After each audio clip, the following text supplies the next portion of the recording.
ഇത് Kodimatha boat jetty. Kottayam നഗരഹൃദയത്തിൽ നിന്നും കുട്ടനാടിൻ്റെ വിവിധ ഭാഗങ്ങളിലേക്ക് ഇവിടെ നിന്നും പുറപ്പെടുന്ന ബോട്ടുകളിൽ യാത്ര ചെയ്യാം. കോട്ടയത്തെ KSRTC ബസ് സ്റ്റാൻഡിൽ നിന്നും 1 കിലോമീറ്റർ ദൂരം. വർഷങ്ങൾക്ക് മുമ്പ് പുതുപ്പള്ളിയിൽ അങ്ങാടി എന്നറിയപ്പെട്ടിരുന്ന തിരക്കേറിയ ഒരു ബോട്ട് ജെട്ടി ഉണ്ടായിരുന്നു. കോട്ടയം, പത്തനംതിട്ട ജില്ലകളുടെ മലയോര മേഖലകളിൽ നിന്നും ഉത്ഭവിച്ച് കോട്ടയം നഗരഹൃദയത്തിലൂടെ ഒഴുകി മീനച്ചിൽ നദിയിൽ ലയിക്കുന്ന കൊടൂർ ആറ് എന്ന ചെറിയ നദിയിലായിരുന്നു ഈ അങ്ങാടി ബോട്ട് ജെട്ടി. കാലാന്തരത്തിൽ അങ്ങാടി ബോട്ട് ജെട്ടിയുടെ ആഴക്കുറവ് മൂലം ബോട്ടുകൾക്ക് സഞ്ചരിക്കാൻ സാധിക്കാതെ വന്നപ്പോൾ കോടിമതയിലെ ബോട്ട് ജെട്ടി വികസിപ്പിച്ചു.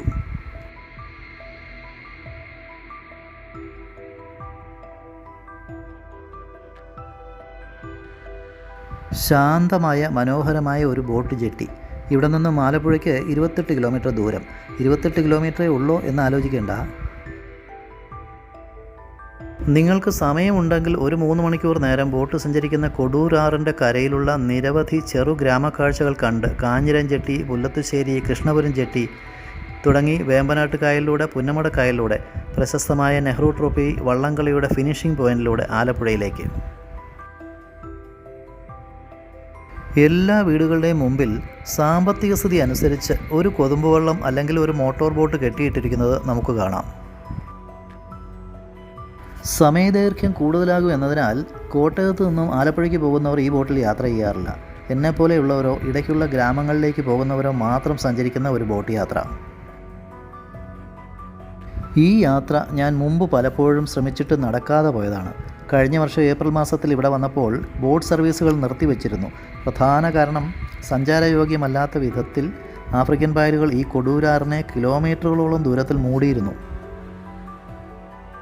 വേമ്പനാട്ട് കായലിലേക്ക് കടക്കുന്നതിന് മുമ്പ് ഈ കൊടൂരാറിൽ ലെവൽ ക്രോസുകളെ ഓർമ്മിപ്പിക്കുന്ന വിധത്തിൽ 7ഓളം പാലങ്ങളുണ്ട്. പാലത്തിനടുത്ത് എത്താറാകുമ്പോൾ ബോട്ട് ഡ്രൈവർ ഹോൺ അടിച്ച് ഒരു അടയാളം അവിടെയുള്ളവർക്കായി കൊടുക്കും. ബോട്ട് വരുന്ന സമയത്ത് ഇവിടുത്തെ നാട്ടുകാർ ആരെങ്കിലും ഈ പാലം ഉയർത്തും.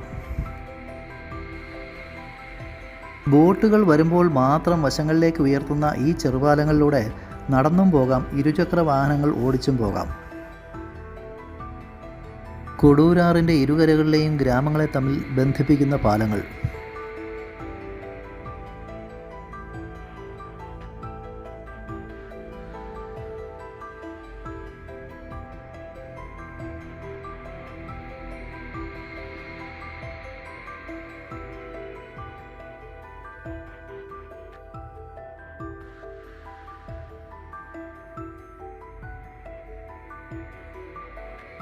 കോടിമതയിൽ നിന്നും പുറപ്പെട്ടതിന് ശേഷം ആദ്യ ബോട്ട് ജെട്ടിയിൽ ആളുകൾ കയറാൻ നിർത്തി. ഒരു കൂട്ടം ചെറുപ്പക്കാർ കയ്യിൽ ചൂണ്ടയുമായി കയറി. പോകുന്ന വഴിയിൽ കായലിൽ നിന്നും മീൻ പിടിക്കാനായിരിക്കും.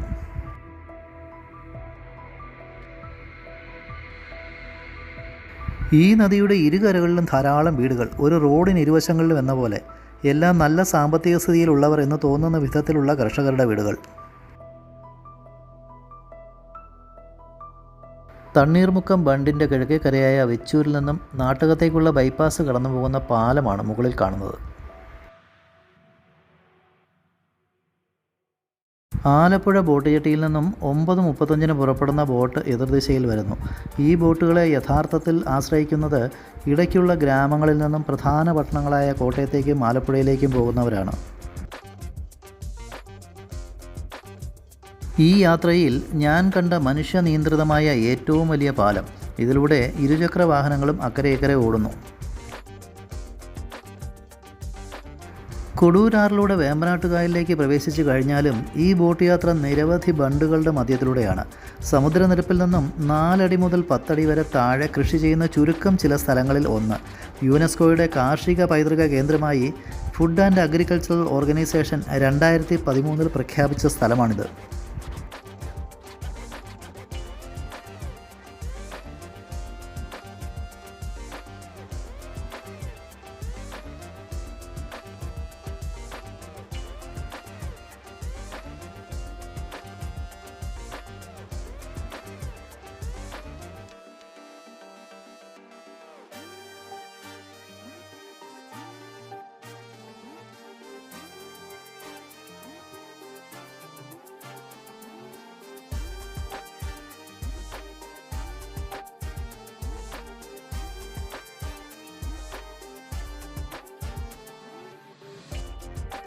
നമ്മൾ ബോട്ടിൽ സഞ്ചരിക്കുന്ന കനാലുകളേക്കാൾ താഴ്ന്ന സമതല പ്രദേശങ്ങളിലെ കൃഷിഭൂമികൾ, അതിനെക്കുറിച്ചുള്ള വിശദ വിവരങ്ങൾ നമ്മുടെ ബോട്ട് കായലിലേക്ക് പ്രവേശിച്ചതിന് ശേഷം പറഞ്ഞുതരാം.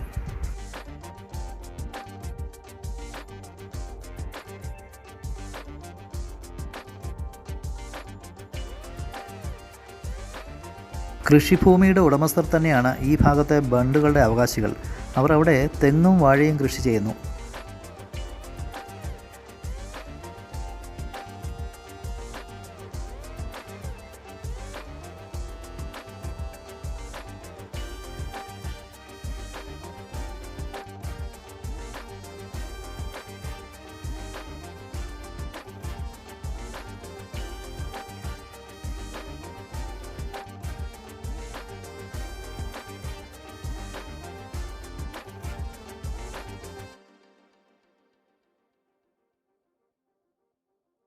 അല്പം വീതിയുള്ള ബണ്ടുകളിൽ ചെറിയ വീടുകളും അതിനു മുമ്പിൽ ഒരു ചെറിയ വള്ളം അല്ലെങ്കിൽ ഒരു യന്ത്രവൽകൃത ബോട്ടും കാണാം.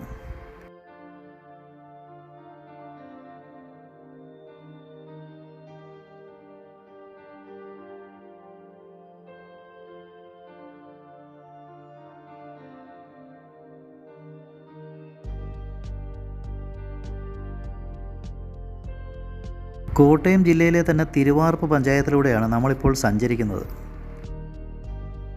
സ്വന്തമായി വള്ളമില്ലാത്ത ഒരു വീട് പോലും ഈ ബണ്ടുകളുടെ തീരത്ത് കാണാൻ സാധിക്കില്ല.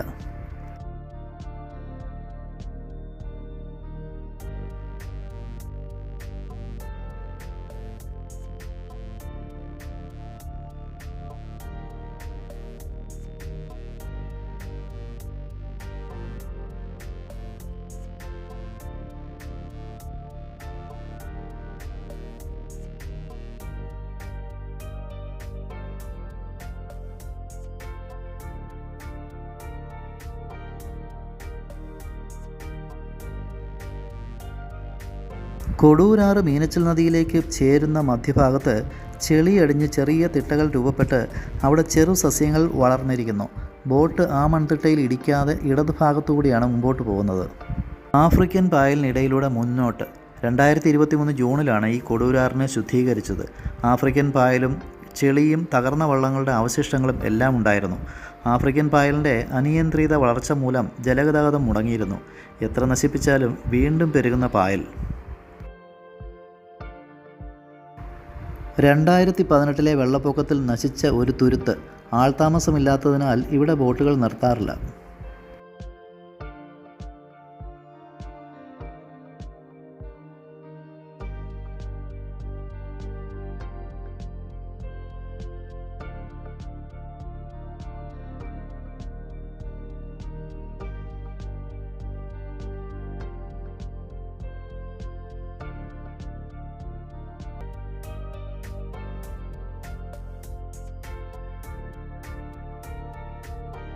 വേമ്പനാട്ട് കായലിലെ കൃഷ്ണൻകുട്ടി മൂല ബോട്ട് ജെട്ടി. കൈനകരി ആർ ബ്ലോക്കിലൂടെയാണ് നമ്മളിപ്പോൾ സഞ്ചരിക്കുന്നത്. പച്ച നിറത്തിൽ കാണുന്ന കെട്ടിടം പ്രശസ്തമായ ഹോട്ടൽ വേമ്പനാട് ലേക്ക് വ്യൂ. പ്രശസ്തി എന്ന് ഞാൻ ഉദ്ദേശിച്ചത് കായൽ മീനുകൾ കറി വെച്ചതും വറുത്തതും കൂട്ടിയുള്ള ഇവിടെ കിട്ടുന്ന ഊണിനെയാണ്. ധാരാളം കായൽ സഞ്ചാരികൾ ഉച്ച സമയത്ത് എത്തിച്ചേരുന്ന ഒരു സ്ഥലം.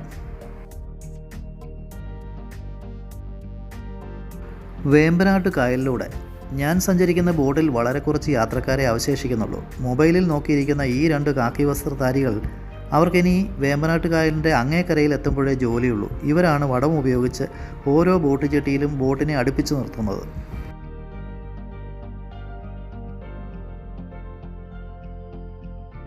ഈ കാണുന്നത് ചിത്തിരപ്പള്ളി എന്ന ബേത്ലഹേം പള്ളിയാണ്. ചിത്തിര കായലിൻ്റെ ഭാഗം. കായലിനെ പള്ളിക്കായലെന്നും നമ്മൾ സഞ്ചരിക്കുന്ന കനാലിനെ ചിത്തിര കനാൽ എന്നും അറിയപ്പെടുന്നു.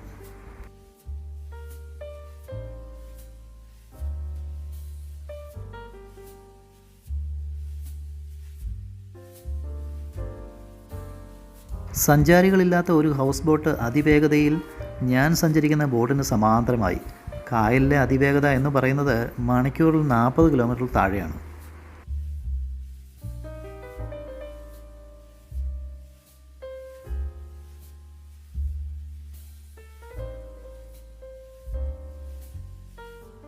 ഈ കാണുന്നത് എക്സൈസ് വകുപ്പിൻ്റെ ബോട്ടാണ്.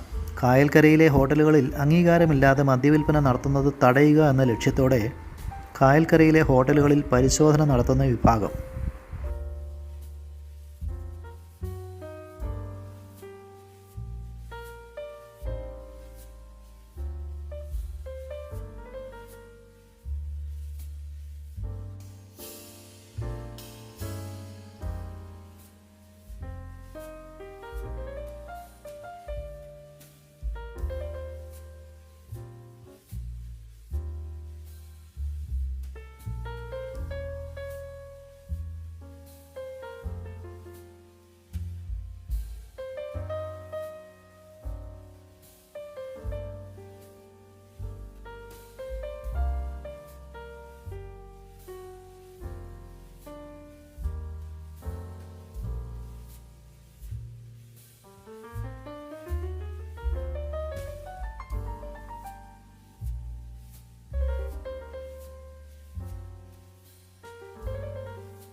കൃഷിസ്ഥലങ്ങളിൽ നിന്നും കായലിലേക്ക് വെള്ളം പമ്പ് ചെയ്യുന്നത് കാണാം. അപ്രതീക്ഷിത മഴ കായൽ കൃഷിയെ വളരെയധികം ബാധിക്കും. വേമ്പനാട്ട് കായലിലൂടെ ആലപ്പുഴയെ ലക്ഷ്യമാക്കി പോകുമ്പോൾ ധാരാളം ഹൗസ് ബോട്ടുകളെ കാണാം. 11 മണി മുതൽ 5 മണി വരെയുള്ള പാക്കേജ് ടൂറാണ്. 8000 മുതൽ 15000 വരെ ആളുകളുടെ എണ്ണം. ഹൗസ് ബോട്ടുകളുടെ വലിപ്പം അനുസരിച്ച് റേറ്റുകൾ മാറും. വിഭവസമൃദ്ധമായ ഉച്ചയൂണും 4 മണി കഴിഞ്ഞുള്ള ചായയും പലഹാരങ്ങളും ഉൾപ്പെടെയാണ് ഈ റേറ്റ്. ഹൗസ് ബോട്ടിൽ നിന്നും സഞ്ചാരികൾക്ക് സ്പീഡ് ബോട്ടിൽ കയറി കായലിനെ ചുറ്റിക്കാണാനുള്ള സൗകര്യം ഇവിടെയുണ്ട്. അരമണിക്കൂറിന് 200 രൂപയാണ് റേറ്റ്. നമ്മളിപ്പോൾ കടന്നു വന്ന സഞ്ചാരപാതകളിൽ ഒരു കായൽ രാജാവിൻ്റെ ചരിത്രമുണ്ട്. സമുദ്രനിരപ്പിന് താഴെ എങ്ങനെ കൃഷി ചെയ്യാം എന്നത്. മുരിക്കനൗത എന്ന ശ്രീ ജോസഫ് മുരിക്കൻ 1900-ൽ കാവാലത്ത് ജനിച്ച് പിന്നീട് കായൽ രാജാവായി മാറിയ കഥ. രണ്ടാം ലോകമഹായുദ്ധത്തിന് ശേഷം തിരുവിതാംകൂറിൽ രൂക്ഷമായ ഭക്ഷ്യക്ഷാമം ഉണ്ടായി. ശ്രീചിത്ര തിരുനാൾ ബാലരാമവർമ്മ മഹാരാജാവ് കൂടുതൽ ഭൂമിയിൽ നെൽകൃഷി ചെയ്യാൻ ഉത്തരവിട്ട് കൃഷിഭൂമിയെ 5 വർഷത്തേക്ക് നികുതികളിൽ നിന്നും ഒഴിവാക്കി. കായലിൽ നെൽകൃഷി ചെയ്യാമെന്ന് നിർദ്ദേശിച്ച ശ്രീ മുരിക്കൻ വിദഗ്ധരുടെ സഹായത്തോടെ കായലിൻ്റെ ആഴം കുറഞ്ഞ ഭാഗം മനസ്സിലാക്കി. ആ ഭാഗങ്ങളിൽ ചെളി ഉപയോഗിച്ച് 4 ഭാഗത്തും വരമ്പ് നിർമ്മിച്ച ശേഷം നടുഭാഗത്തുള്ള വെള്ളത്തിനെ പുറത്തേക്ക് പമ്പ് ചെയ്ത് അവിടം കൃഷിയോഗ്യമാക്കി. കായലിൽ നെല്ല് വിളയിക്കാനുള്ള ശ്രീ മുരിക്കൻ്റെ ആശയത്തെ ഭ്രാന്താണെന്ന് അക്കാലത്ത് നാട്ടുകാർ പരിഹസിച്ചിരുന്നു. 1940-ൽ ആദ്യമായി കായലിൽ നെൽകൃഷി ആരംഭിച്ചു. കായൽ വറ്റിച്ച് നിർമ്മിച്ച വയലുകൾക്ക് ചിത്തിര, മാർത്താണ്ഡം, റാണി എന്നിങ്ങനെ പേരുകൾ നൽകി രാജകുടുംബത്തോടുള്ള ആത്മാർത്ഥത തെളിയിച്ചു. ചിത്തിരയുടെ വിസ്തൃതി 900 ഏക്കറും മാർത്താണ്ഡത്തിൻ്റെ വിസ്തൃതി 652 ഏക്കറും റാണിയുടെ വിസ്തൃതി 600 ഏക്കറുമായിരുന്നു. അങ്ങനെ മൊത്തത്തിൽ 2152 ഏക്കറിൽ കൃഷി ചെയ്തു. എത്ര സമർത്ഥനായാലും കേരള സംസ്ഥാനം നിലവിൽ വന്ന ശേഷം 1954-ൽ കുട്ടനാട്ടിലെ ഏറ്റവും വലിയ ഭൂപ്രഭുവായി ശ്രീ മുരിക്കൻ മുദ്ര കുത്തപ്പെട്ടു. സർക്കാർ ബോട്ടുകൾക്കുള്ള ഒരു പ്രത്യേകത ഞാൻ മനസ്സിലാക്കിയത്, കോട്ടയത്ത് നിന്നും ആലപ്പുഴ വരെ 28 കിലോമീറ്റർ, യാത്രാക്കൂലി 28 രൂപ. 1 കിലോമീറ്ററിന് ശരാശരി 1 രൂപ മാത്രം. ബസ്സിൽ വരികയാണെങ്കിൽ ഇരട്ടിയിലധികമാകും. ബോട്ട് എല്ലാ ജെട്ടികളിലും നിർത്തി ആളുകളെ കയറ്റി ഇറക്കി. ഒരു ബോട്ട് ജെട്ടി ഇടതുവശത്താണെങ്കിൽ അടുത്ത ബോട്ട് ജെട്ടി വലതുവശം എതിർവശത്തായിരിക്കും. ബോട്ട് ഡ്രൈവർ സിക്സാഗ് സ്റ്റൈലിൽ വേണം ബോട്ട് ഓടിക്കാൻ, എന്നാലും ക്ഷമയോടെ ഓടിക്കുന്നു.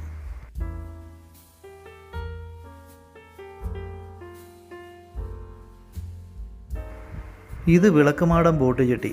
ഇവിടെ മുതൽ നമ്മൾ പുന്നമടക്കായലിലൂടെ പ്രശസ്തമായ നെഹ്റു ട്രോഫി വള്ളംകളിയുടെ ഫിനിഷിംഗ് പോയിന്റിലൂടെ ആലപ്പുഴയിലേക്ക്. ആലപ്പുഴ നഗരത്തിൻ്റെ ദൂരക്കാഴ്ച, കൂടെ കായലിനോട് ചേർന്നുള്ള സ്വകാര്യ റിസോർട്ടുകളും. കായൽ കാഴ്ചകൾ കണ്ട് താമസിക്കാൻ പ്രശസ്ത ഹോട്ടൽ ഗ്രൂപ്പായ റമഡ. ശ്രീ മുരിക്കനെതിരെ കർഷക സമരം ആരംഭിക്കുന്നു. 1972-ൽ കേരള നിയമസഭയിൽ പാസാക്കിയ ഭൂപരിഷ്കരണ നിയമത്തെ തുടർന്ന് സി അച്യുതമേനോൻ മുഖ്യമന്ത്രിയായിരുന്നപ്പോൾ മുരിക്കൻ കുടുംബത്തിൽ നിന്നും ഈ ഭൂമികളെല്ലാം സർക്കാർ ഏറ്റെടുത്തു. 1975-ൽ മുരിക്കൻ കുടുംബത്തിൽ നിന്നും ഏറ്റെടുത്ത 1600 ഏക്കർ ഭൂമി 1580 കർഷക കുടുംബങ്ങൾക്ക് സർക്കാർ വിതരണം ചെയ്തു. പുന്നമട കായലിൽ നിന്നും ആലപ്പുഴ ബോട്ട് ജെട്ടിയിലേക്കുള്ള കനാൽ ഇവിടെ തിരിയുന്നു.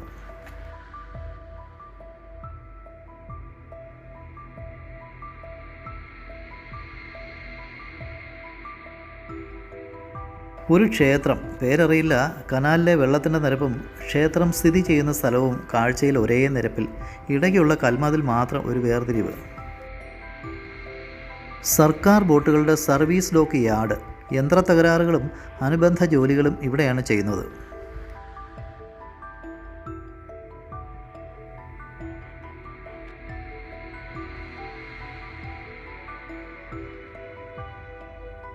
ബോട്ടുകൾക്ക് വേണ്ടി മാത്രമുള്ള ഇന്ത്യൻ ഓയിൽ പമ്പ്. ഇവിടെ നിന്നും ഡീസൽ നിറച്ച ശേഷം യാത്ര തുടരും.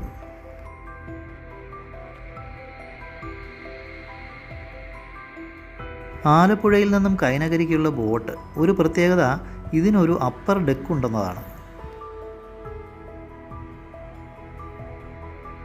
സർക്കാർ ഉടമസ്ഥതയിലുള്ള സഞ്ചരിക്കുന്ന ഹോമിയോ ആശുപത്രി.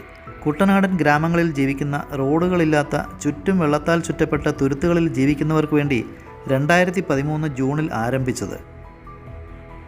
സംസ്ഥാന ജലഗതാഗത വകുപ്പിൻ്റെ സി കുട്ടനാട് എന്ന ആഡംബര നൗക.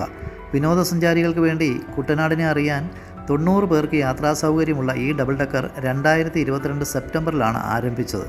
മുകളിലത്തെ ഡെക്കിൽ ഒരാൾക്ക് 500 രൂപയും താഴത്തെ ഡെക്കിൽ ഒരാൾക്ക് 400 രൂപയുമാണ് ചാർജ്.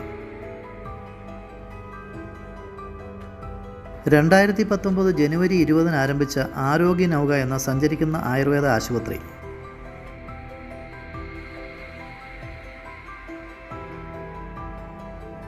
ആലപ്പുഴയിലെത്തുന്ന എല്ലാവരും ശ്രദ്ധിക്കുന്ന ഹോട്ടൽ അക്കാഡിയ, KSRTC ബസ് സ്റ്റാൻഡിനോട് അടുത്ത്.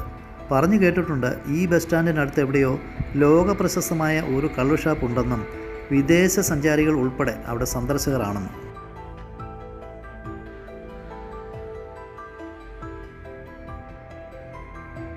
നിങ്ങൾക്കറിയാമോ, ശ്രീ മുരിക്കൻ തൻ്റെ കൂടെ പണിയെടുത്തിരുന്ന ആയിരക്കണക്കിന് തൊഴിലാളികൾക്ക് ശുദ്ധജലം ലഭിക്കാൻ ചിത്തിരപ്പള്ളിക്ക് സമീപം 10 ഏക്കർ വിസ്തൃതിയിൽ പ്രകൃതിദത്ത ശുദ്ധീകരണ സംവിധാനമുള്ള ഒരു കുളം നിർമ്മിച്ചിരുന്നു.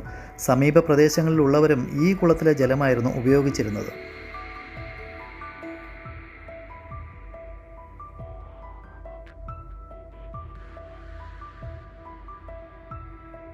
ആലപ്പുഴ ബോട്ട് ജെട്ടിയിൽ എത്തിയിരിക്കുകയാണ്. സമയം 2:10. 11:30 മണിക്ക് പുറപ്പെട്ട് 2 മണിക്കൂർ 40 മിനിറ്റ് കൊണ്ട് ഇവിടെ എത്തി. ഒരു ദിവസം 54ഓളം ബോട്ട് സർവീസുകൾ നിയന്ത്രിക്കുന്ന കേരള ജലഗതാഗത വകുപ്പിൻ്റെ ബോട്ട് ജെട്ടിയാണിത്.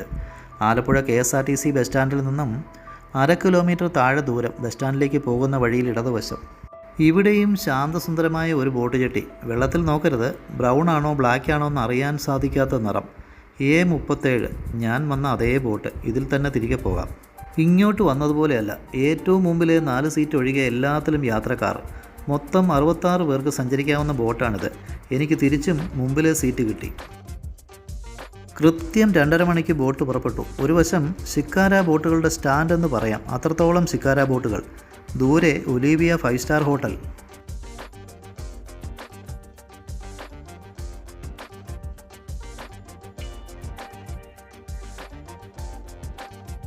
ഉൾനാടൻ ജലപാത അതോറിറ്റിയുടെ ആലപ്പുഴ ടെർമിനലിനും കടന്ന് മുമ്പോട്ട് 32 മീറ്റർ വീതിയിൽ 2 മീറ്റർ ആഴത്തിൽ ഉൾനാടൻ കപ്പൽ ഗതാഗതത്തിനുള്ള സാഹചര്യങ്ങൾ കനാലുകളിൽ തയ്യാറാക്കുകയാണ് ഇവരുടെ ജോലി.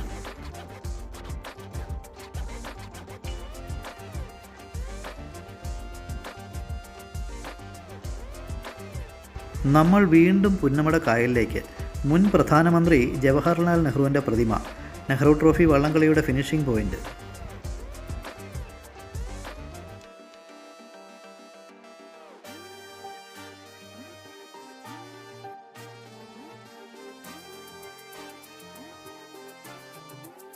വീണ്ടും പുന്നമടക്കായലിലെ കെട്ടുവള്ളങ്ങളുടെ ഇടയിലൂടെ.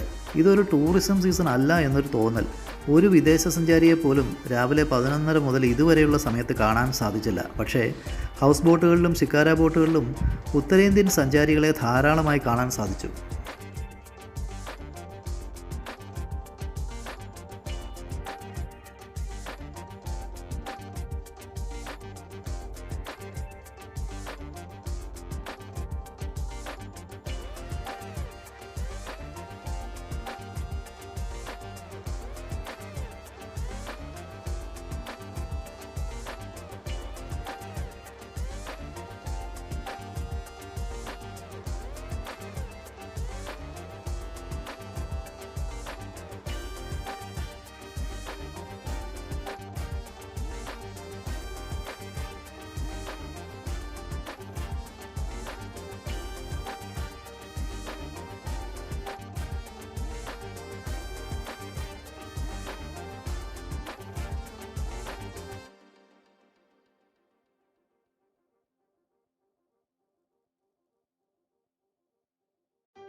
വെള്ളമില്ലാത്തതുകൊണ്ട് കൃഷി ചെയ്യാൻ സാധിക്കുന്നില്ല എന്ന പരാതി നമ്മൾ പലപ്പോഴും കേട്ടിട്ടുണ്ട്. കൃഷിസ്ഥലത്തു നിന്നും വെള്ളം പുറത്തേക്ക് പമ്പ് ചെയ്ത് കളയുന്നത് ഞാൻ ഇവിടെയാണ് കണ്ടത്. വേമ്പനാട് കായലിൽ നിന്നും കൊടൂർ ആറിലൂടെ കോട്ടയത്തേക്ക് കോടിമതയിലേക്ക്.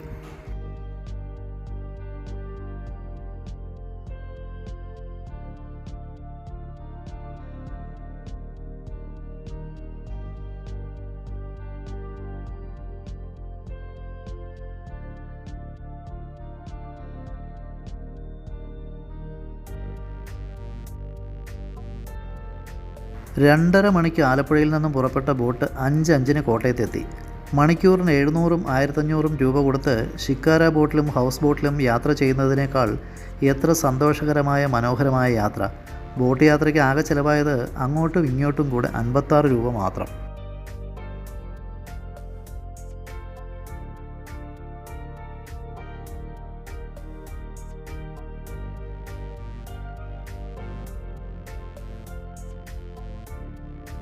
വീഡിയോ എല്ലാവർക്കും ഇഷ്ടമായോ? സബ്സ്ക്രൈബ് ചെയ്യാൻ മറക്കല്ലേ. വീണ്ടും മറ്റൊരു വീഡിയോയിൽ കാണുന്നതുവരെ എല്ലാവർക്കും ഗുഡ് ബൈ.